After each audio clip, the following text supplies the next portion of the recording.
Fox News alert for you. The Trump White House is starting to take shape. Fox News has learned the president-elect has made his picks for Attorney General, CIA Director, and National Security Advisor. This as more appointments could be made known today. This is Outnumbered. I'm Sandra Smith, here today, Harris Faulkner. Meghan McCain, co-host of Fox and Friends. Ainsley Earhardt is here today, whose new book, Take Heart, My Child, A Mother's Dream, is in bookstores now. And today's hashtag One Lucky Guy, co-host of The Five, Juan Williams is here. You don't have a children's book out. No. You are outnumbered. I am outnumbered. Am I the Thanksgiving turkey? No, you're the stuffing. Oh, I'm kidding. I like stuffing. I do too. I'm a big fan. I can't wait for Thursday. I can't wait to get this show started. Good to have you here. All right, well, we begin with President-elect Trump filling 3 key posts in his cabinet and administration. Senator Jeff Sessions accepting the offer from Mr. Trump to be his attorney general. The Alabama Republican was the first senator to endorse him and was a close advisor throughout the campaign. For CIA Director, the president-elect tapping Mike Pompeo, a Kansas congressman. Pompeo is a Tea Party Republican and a fierce critic of President Obama's nuclear deal with Iran. And for National Security Advisor, retired Lieutenant General Michael Flynn. General Flynn, who served as director of the Defense Intelligence Agency under President Obama, has been a frequent critic of the Obama administration and the Pentagon.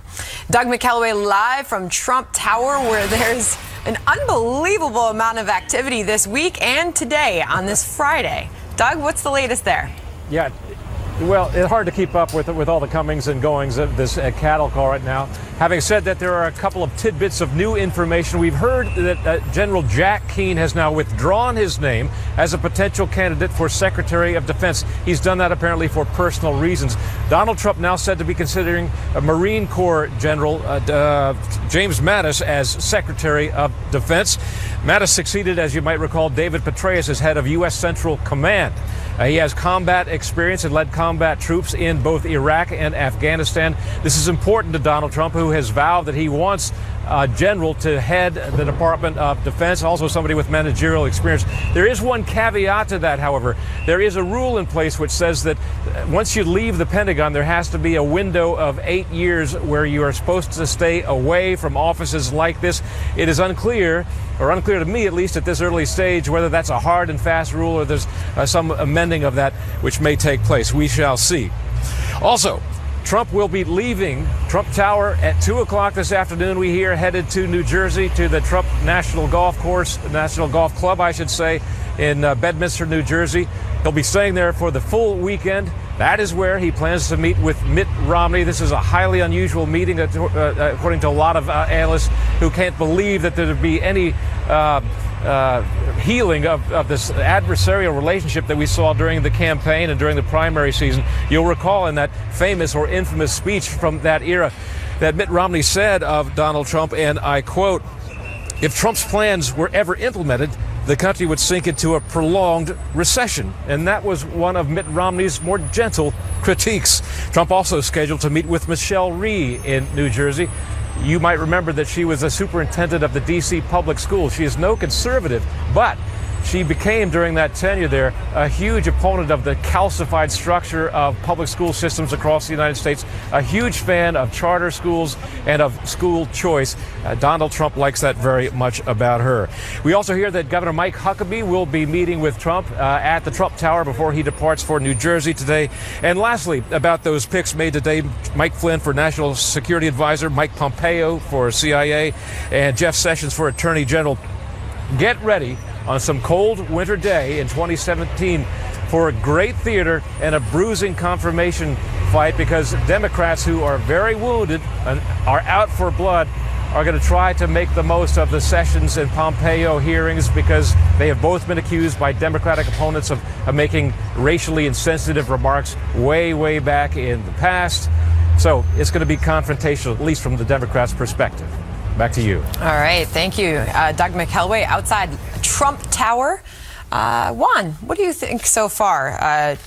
So far we've got Flynn, Pompeo, Sessions, these big announcements, more possibly to come later today. But so far, your thoughts? Well, I think we start off with the idea that really the Trump campaign wants a smooth transition. There were charges that things were in disarray earlier. We're seeing now, today especially, this flood of announcements, appointments. And I think that in most cases what you're looking at is avoiding controversy in terms of the confirmation process in the Senate. Flynn, I don't believe, could have been confirmed. I think there's so much controversy about General Flynn. Charges not only, as we heard from Doug, about Islamophobia, but then questions about how he had conducted himself at national security. Was he a good manager? Things that he said.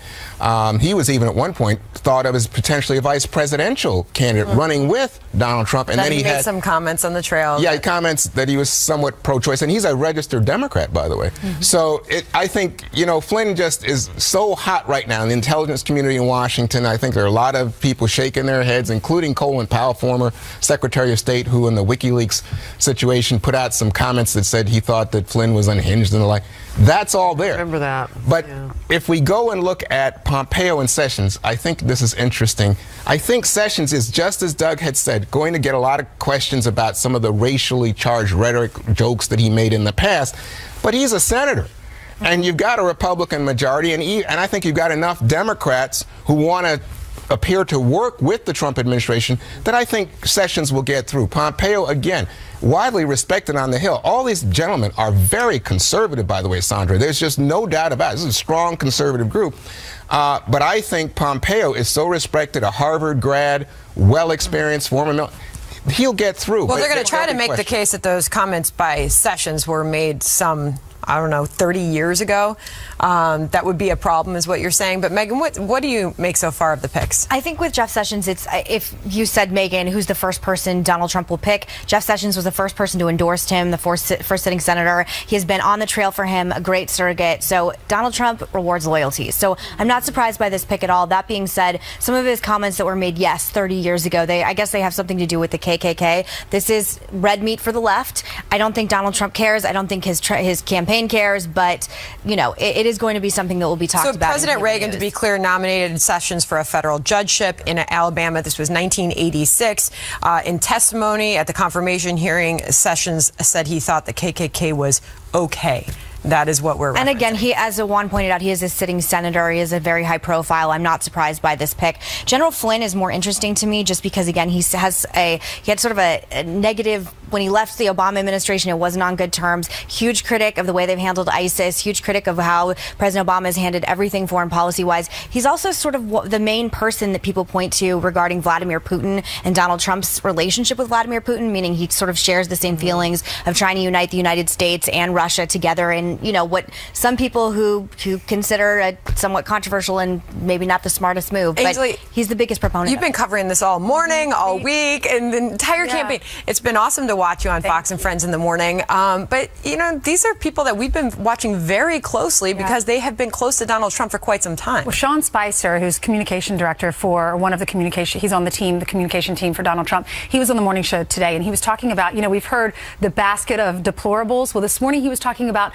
the bucket of landing teams. That's what they're calling these. And today was national security. Monday's going to be the economy. Maybe that's why he's meeting with Mitt Romney. And then on Wednesday, he said they're going to be choosing someone to run the domestic policy landing team, and that would be Veterans Affairs and Health and Human Services. Yeah, what's interesting about Mitt Romney, you talk about him with the economy, he actually could wear a lot of different hats because, as we found out yesterday, perhaps the hat of Secretary of State. So I'm guessing, just based on how this is lining up, that there's a home for Mitt Romney in this team. Fascinating. Fascinating. I still think the most interesting name to pop up is Senator Ted Cruz out of Texas. I mean, when you start bringing on board not just a rival, but they were bitter rivals. Lying Ted. We'll talk about it more in detail later, but what that shows me is that President-elect Trump is looking at not just bringing in those people, and you and I use this word a lot, who are sycophants, who say yes, yes, yes, yes, yes, but looking for somebody who is really practiced at bridging a divide, and that would be somebody who doesn't always say yes to you, and maybe not to everybody else. Yeah, but here's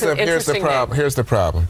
There are a lot of people who value loyalty on the Trump team to a fare thee well, and I think there's going to be some blowback if you get someone like Romney, who was so critical, pointing out not only the failures, but the bankruptcies. He called Donald Trump a phony and a fraud. That's what I'm trying to say. I don't believe he voted for him either. Yeah, really? No, I'm not entirely sure, but I know that I was teasing. He did it, but I don't think he ever endorsed him or voted for him, which makes this even. I actually think he's more fascinating than Ted Cruz, because Ted Cruz ultimately came out and campaigned for him. I would love to be a fly on the wall. I've met Mitt Romney. I know the Romneys pretty well. I mean, he's a very conservative man. It'll be an interesting conversation. He's smart. He's a multimillionaire. Everyone went to the polls to vote for the economy and for jobs. He might be the perfect fit. Yeah. We'll see on Monday. Well said. All right. Well, there could be more surprises coming as President-elect Trump meets with some of his most bitter rivals from the campaign, including who we just talked about, Mitt Romney. But could Mr. Trump actually name these critics to his cabinet?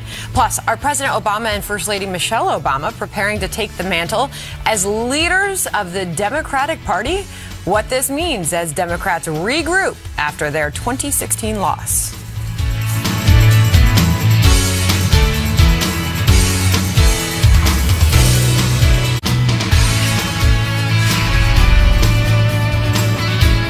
Well, happy Friday, everybody. We're going to get back to this juicy topic. President-elect Donald Trump starts to form his cabinet. One of his top advisors says he's absolutely open to selecting former rivals. Mr. Trump is set to meet with Mitt Romney. And he's already met with South Carolina Governor Nikki Haley and Senator Ted Cruz. All three battled with President-elect during the campaign, as you well know. But a transition team official says the goal now is to unify the Republican Party. Here's some of that. He wants to get the best people in there, and I think it's really shown I think that's something that a lot of people would really have a lot of respect for, is the way that he said, hey, these guys may have been political rivals, maybe we butted heads before, but you know what, now we're on the same team, and we got to go and lead the country. All right, want to update our comments in the first block. A Saturday meeting now with Mitt Romney. And I want to come to you, Ainsley, because you had brought him up as one example. But there are some other examples of these rivals. One is Kelly Ayotte, and your thoughts on that? Kelly Ayotte supported him. And then when she was asked, she was running in her own election, and she was asked by the media, do you consider Donald Trump a role model for girls, I think they asked. And she said yes. Well, she got so much backlash for that. She pulled it back. Then she said she can't support him. She's not voting for him. She's going to write in Mike Pence. Well, she was neck and neck with her opponent. She lost her election. So it appears that the constituents were furious with her. Many people thought she needed to stick by Trump's side, like many of people in the Republican Party did, and be loyal to him. You know, one of the things that I heard you say in the lead up to the election, Megan, was it isn't so much whether you stick by, although I would imagine with Donald Trump, because you said he rewards loyalty, that's good. But can you just stick to whatever your guns are? Like, can you keep an opinion? I'm a huge fan of Kelly Ayotte. I always was. And it is notable to say she only lost by 1,000 votes in New Hampshire. It was very tight. I think, unfortunately, she played the political game the wrong way. That being said, there are rumors she could join his administration. I think that would be a great pick. She knows a lot about foreign policy. I love seeing strong conservative women getting big roles, places that would help with his problems with women. I think it's a good choice. So Kellyanne Conway, who was campaign manager in the last stretch of Donald Trump's campaign, was taking selfies, and she had a picture with Kelly Ayotte yesterday in her Twitter stream. What are your thoughts about bringing rivals on board, and are there any Democrats who might jump on board that we maybe don't know about yet? Well, I think Flynn is a Democrat, at least registered. You mentioned that, yes, although I don't think that's the first thing that comes to people's minds. No, not in at his all. Politics of recent months and years, but no, not at all. Is he still a Democrat, though? Yeah. Well, as far as I know, he might have changed. I don't know, but that he's always been a Democrat. We can probably guess. But he said it. He's been clear about that. He did vote for Donald Trump. Yeah, but my feeling about this is you get the best people. Now, as I said to you, I think that there's going to be some people who have been Trump loyalists who will say, well, why not keep the Trump loyal team instead of reaching out and going beyond? I mean, you look at Nikki Haley, governor of South Carolina. Wow. I mean, so it's not just Mitt Romney who had scathing comments about Donald Trump. It was Nikki Haley as well. But, you know, I'm encouraged when I see Nikki Haley, a woman, we're talking about Republican woman, coming in having the face of women as part of it, I think is very important. And I also think that it's great news when you hear about someone like Michelle Rhee, who I think is a Democrat. I wanted to push in on that too. So she's been working as of late with Kevin Johnson, who's now the mayor of Sacramento, and they've been talking about how charter schools are so important among communities of color. They're married, by the way. Oh, are they? Well, maybe that's why they're always together. Genius me. But anyway, they've been talking about how important those schools are, and I'm fascinated by this pick if it actually happens as well. Well, go ahead. Going back to Nikki Haley, I mean, she's an interesting one because in the primary season, she supported two of his GOP rivals before ever coming around to Donald Trump. But listen, Donald Trump, going back to his business background and business expertise, I mean, in business, you merge with rivals. You have CEOs jump ship to work for rivals. I mean, this is the way it works. You pick the best people for the job. Donald Trump could actually come out looking very, very good, reaching out to people who didn't always support him. I'm the first person to say this surprises me. Him reaching out to his rivals and him trying to, give olive branches to people who criticized him during the election. I don't know him. Everything I've ever been told is that he holds grudges and this will lead. I think Omarosa said, we're making a list and we're going to come after you. He's reaching out to every single person who criticized him. But I think it really shows the kind of leadership we can expect. And I have taken great, solace, and it's given me great calm in the past few days knowing that he's surrounding himself with people I trust. It's a good thing.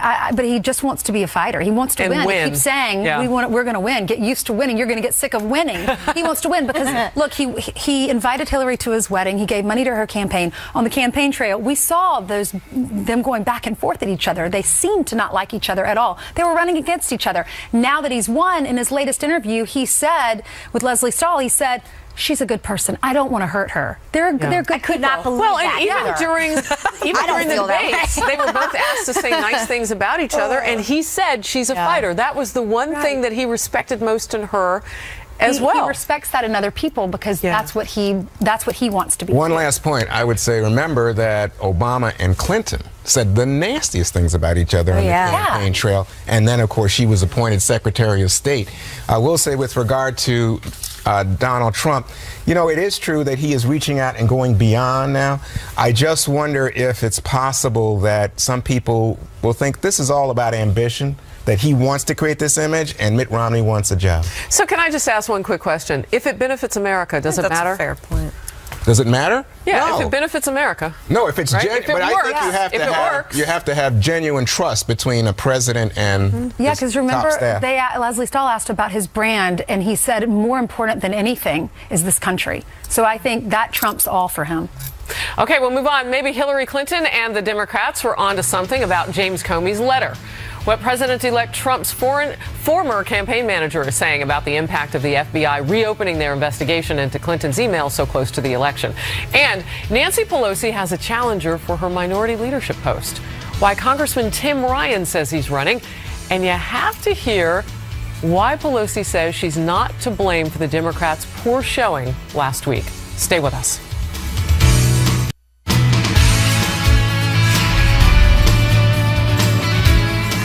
President-elect Trump's former campaign manager, Corey Lewandowski, crediting FBI Director James Comey with helping Mr. Trump win the election, echoing remarks Hillary Clinton reportedly made on a conference call with donors. Lewandowski says after the FBI renewed its investigation of Clinton's emails with just 11 days left in the race, it was, quote, amazing for the Trump campaign. Watch. What that did was remind people that there are two different rules in Washington, those for the elites and privilege and those for everybody else. And whether Director Comey ever moved forward with that investigation, it allows the campaign to have a little extra spring in their step, to redouble his efforts. This comes as retiring Senate Minority Leader Harry Reid is now slamming the FBI chief with some very harsh words. Watch. There's no question in my mind. She would have won this election without any problem if Comey had not been the Republican operative that he is. Those are strong words, Senator. But I believe it. Came out against what the Attorney General had recommended, against what common sense dictates. He is the reason she lost the elections. So if you want one reason, that's it. Comey, he can be fat and happy in his office there for 7 more years after having thrown an election to Donald Trump. My gosh, Harry Reid, do you agree with that? I didn't agree with this sentiment at all because Hillary's numbers were already slipping. I actually think this does a complete disservice to the people Donald Trump reached out to in the Rust Belt, and there's a lot of the thing I think people are forgetting is there's a lot of people that voted for Obama that ended up also switching and voting for Trump. So I think just blaming James Comey is short-sighted. Well, let's go back to Donald Trump. Donald Trump on 60 Minutes last Sunday, when he was asked about Comey and whether he would keep Comey, said. And he said he wanted to talk to him because he wanted to hear what Comey had to say about why he did what he did. Now, Megan, what that said to me was quite intriguing because I didn't know Donald Trump had any concerns about Comey, and hearing from Corey Lewandowski, you would think, well, maybe, in fact, he's grateful for what Comey did. But instead, Trump says, I want to talk to him. I don't know what this guy was up to. And it suggests to me that in the political class right now, there is great concern about Jim Comey. I think it's long-lasting. Your point about, well, Hillary's numbers were slipping, I think when we look at the exit polls, what we see is that people who made a late decision in that race almost all went to Donald Trump. And the question is, why did we see that's what defeated the polls? The polls didn't. I thought it might split. You might get some for Gary Johnson, Jill Stein. Almost all of them went to Donald Trump. And I think there was a great sense that, is she going to be indicted as president? Would she be impeached as president? And of course, it picked the scab totally off the trustworthiness question, which was a constant weight for Hillary Clinton. Yeah. I think when you hit the nail on the head, though, too, and I think, Ainsley, you said it as well, Donald Trump wants people who know how to do their jobs and to win. And so if you have somebody in your camp who goes back and forth, potentially can knife you. And that's not literally. No, but I heard what you said. But politically, yeah. And so for Hillary Clinton and others to have pointed specifically to James Comey's timing of that investigation part deux, as I call it, do you want somebody in your camp who potentially could hurt you? Now, he only really has the ability, as I understand it, to accept a resignation. This is not an appointment by the president. But it's interesting that he's even considering it, as you say. Y'all, she lost this election on her own. She shouldn't have even been doing this. If she had not had a private server, this wouldn't even be an issue. But that's the bottom line. I understand what you're saying, Nancy, but you understand that the FBI director totally broke with all precedent. Juan, doesn't this go back with what is the problem with the Democratic Party right now? When you look at the comments by Harry Reid, to Ainsley's point, does he not get it? Does he not get why Hillary Clinton actually won this race, and that there's one person lost this race, and there's one person to blame for that, and that's Jim Comey?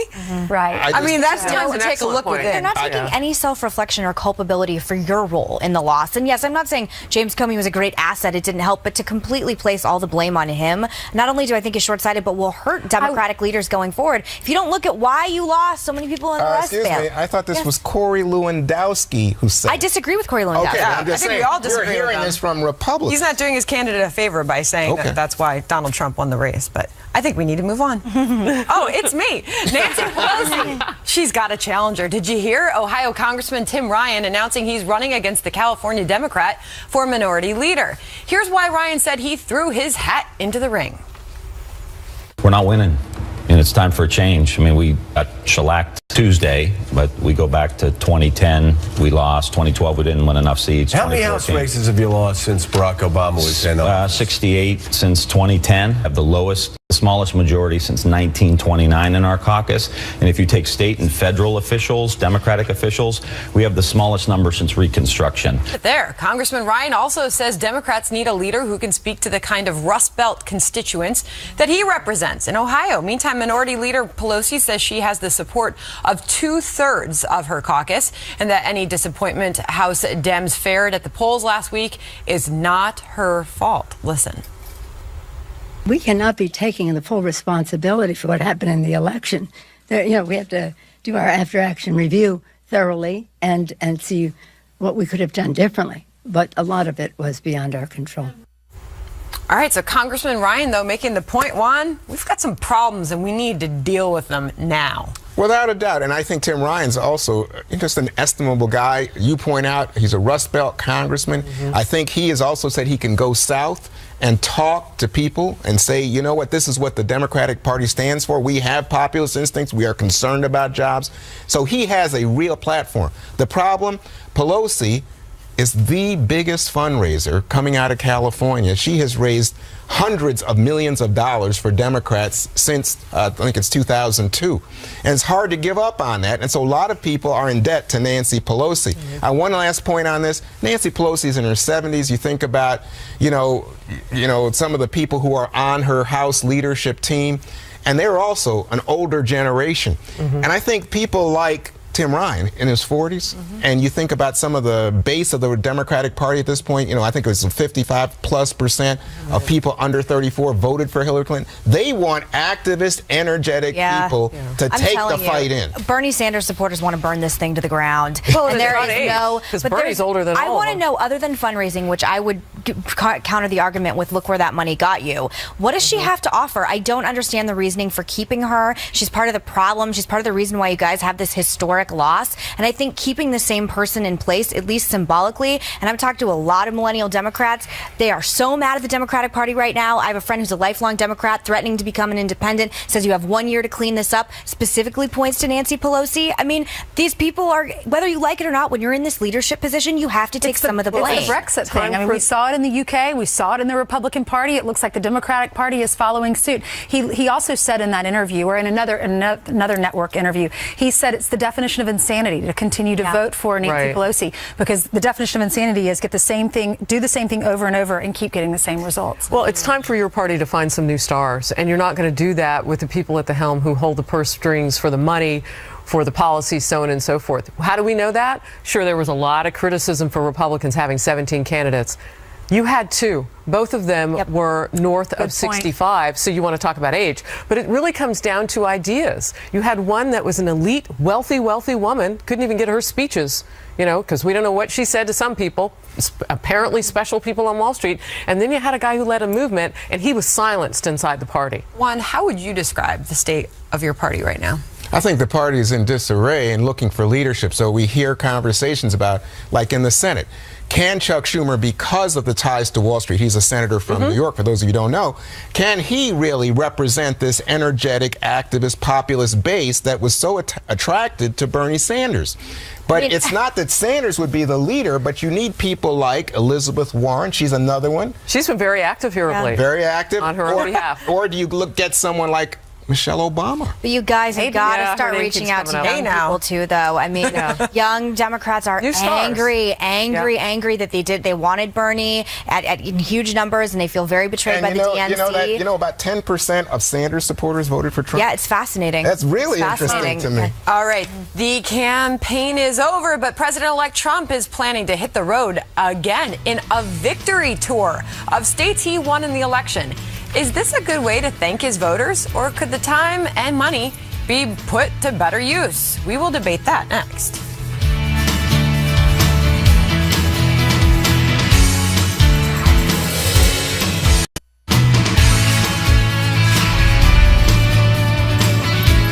He scored a stunning victory, as you know, on election night. And it looks like the celebration is not quite over yet. President-elect Donald Trump is planning a victory tour across several states, which helped him beat Hillary Clinton. A campaign aide says it will happen in the next couple of weeks after Thanksgiving.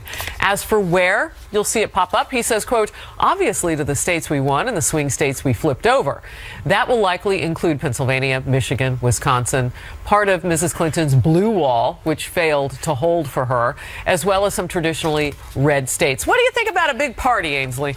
He loves this. He loves his rallies. And I think the campaign, I think he could breathe after that last debate. Because debating is not necessarily his, he did great in that last debate, in the second debate. So I think he could breathe then and enjoy the rallies. He loves, who wouldn't love to jump up on stage and just everyone in the crowd loves you? That's how we start Outnumbered. Every day in the green room. Kellyanne Conway said this tour, she said it is called, and I love this name, Thank You America Tour. Isn't that sweet? What do you do about the 60 or so million who didn't vote for him? Well, I think he's going to rural areas and areas that did vote for him. So if he's going to Pennsylvania, but they'll see it on TV. They'll know that they're left out. I don't think he's going to Philly. I don't think he's going to Michigan, and he's not going to Detroit. I don't think he's going to the big cities, which are they held, in fact, if we're talking about the blue wall. The question in my mind, is this spiking the football? You know how in football they say, act like you've been there before if you score a touchdown? Oh, Juan. No, that's the question. Is it really an act in which he's saying, I won and my supporters come celebrate? Or he was is just elected by the people and he's going to go see the people. You right, can make the argument. I love that. And what I was saying is in response to what Harris said, is he in fact now saying, I want to bring America together. I'm the American president. And I he am would the need to go to president of those all the areas where he people, didn't win. Which is too. what he said, by the way, the night that he won. Terrific speech. And he said, I want to unify, not just Republicans, I want to unify Americans. And do you see him going to some of those places? Do you think he needs to go to those places where he didn't have victory? So I know Trump supporters aren't going to like this, but I actually think this is a bad move. It is very easy to get addicted to rallies and the screaming and the fame and people adoring you, but I think he needs to take this very seriously, which everything so far shows that he is. Go into office, continue expanding his cabinet. I think if this is a criticism Republicans lauded against President Obama, because he wanted to do tours like this, and Republicans had a big problem with it. Point. And I don't know, I would wait a little longer into his administration. But what about the Thank You America tour? Just to say thank you to the people who I just think he chance. should focus on getting his White House ready. I get it. I'm sure it helps his morale. I'm sure it helps, the people around him. I'm sure it gets him excited to be president, but I still think that he should just focus on Believe me, if you've been out in front of the White House lately, you see that they've already constructed the parade barricades and the stands. There's going to be a big celebration. Well, inauguration is a celebration. That's what I mean, it let's is. not lose sight of the fact that there is that point where you get to thank America. But I think, based on just bipartisan language about things like the premiums with Obamacare, there are a lot of ways he could show that he loves America. He could also fix that. The flip side of that is people could criticize him if he didn't do this, because he did rally after rally after rally, 4 states in one day at the last week. So if he just said, I'm going to take a break, I'm going to sleep, then people might accuse him of being Hillary. I'm not saying that his supporters are going to love this. I mean, his base of supporters, this is going to be great. Of course, you're going to want to go out and what see about the 60 President million Donald others? Trump. But the problem is the independents, the people who didn't vote for him. If I were him, I would. What if his message is different, though? What if his message is, hey, come to the rally, get to know me, give me a chance? Listen, every experiment he's done has worked so far. So far be it for me. It's just, if I were advising him, I would say just hold off first 100 days. I know we need to leave it there, but I think it's part of the transparency that he promised when he was campaigning to the American people, and to keep putting himself out there. All right, we'll move on. As President Obama gets ready to turn over his keys to the White House, does it work like that? Don't they have a code or something? Anyway, he says he wants to help mold the next Michelle and Barack Obama. Where are those two people? But is that what Democrats really want, considering some see the election as a repudiation of the current president?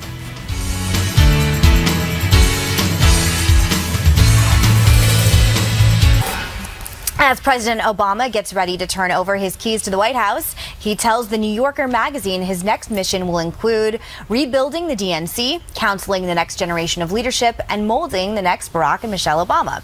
The president saying, quote, I think both Michelle and I are interested in creating platforms that train, empower, network, boost the next generation of leadership.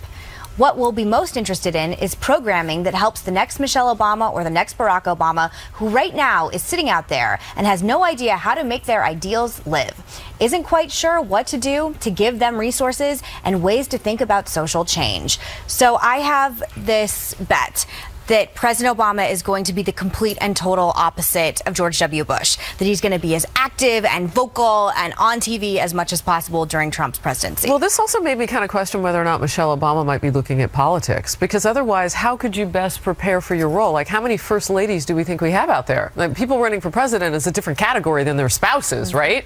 So it made me think, well, what do they mean when they say they want to prepare the next Michelle Obama in particular? And what if she ran for president one day? Would they be the next Clintons, that he was the president, then she was the president?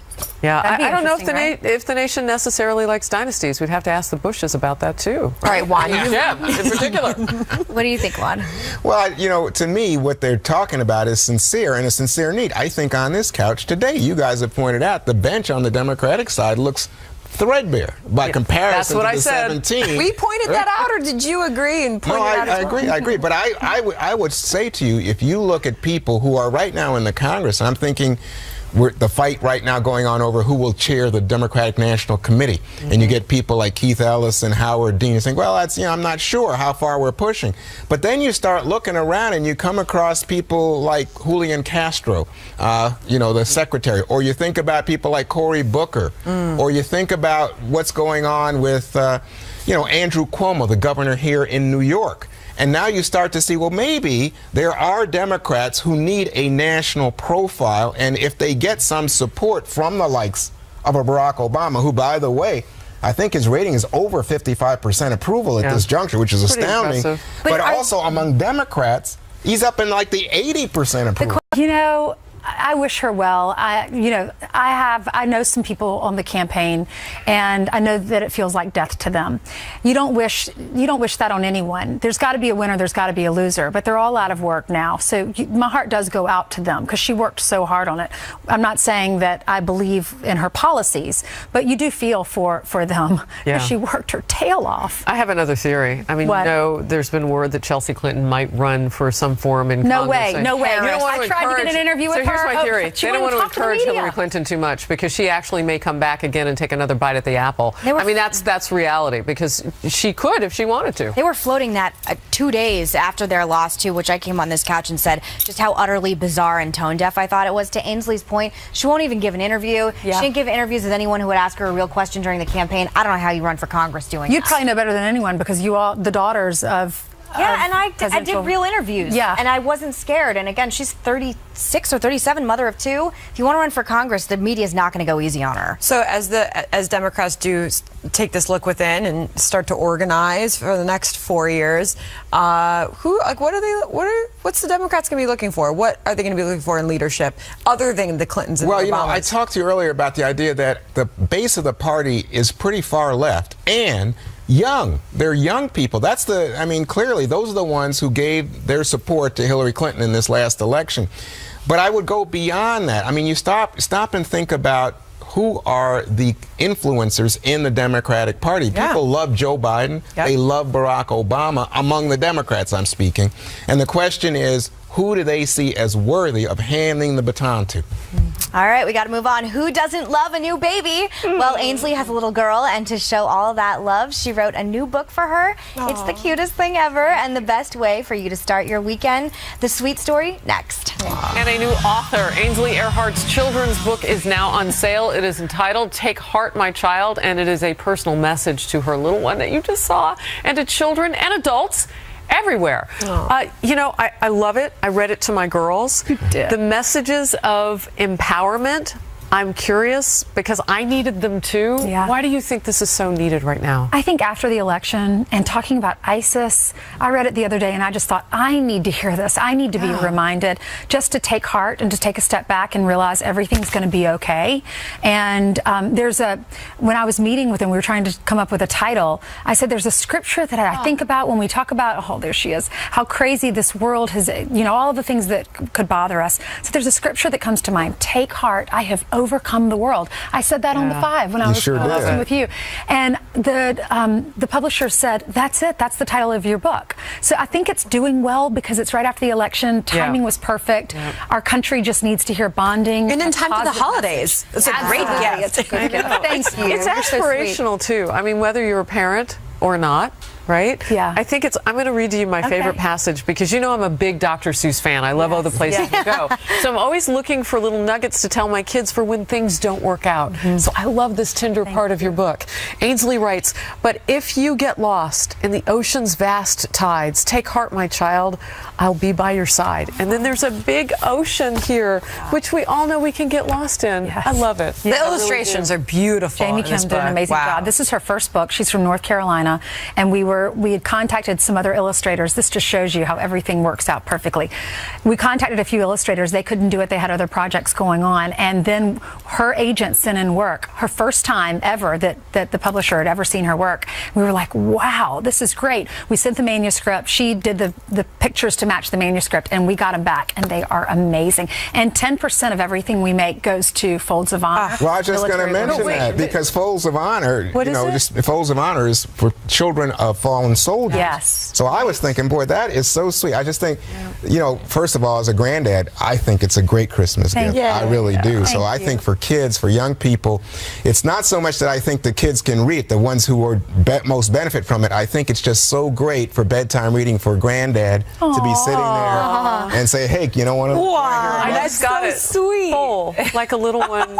from a deer, which was your favorite part of the book. It is. It's beautiful. I read it to my 3-year-old. I know, what poor and thing. she did not move. She was captivated. Loved it. Yeah. That's so great. Well, it's AinsleyEarhartBooks.com. You can buy it there. It's out of stock on a few sites, but they've reordered, so they're coming back. You'll get your books the first few weeks of of December. Great to have you both. Thanks, Have a great weekend happening Thanks, now. y'all. I appreciate the support.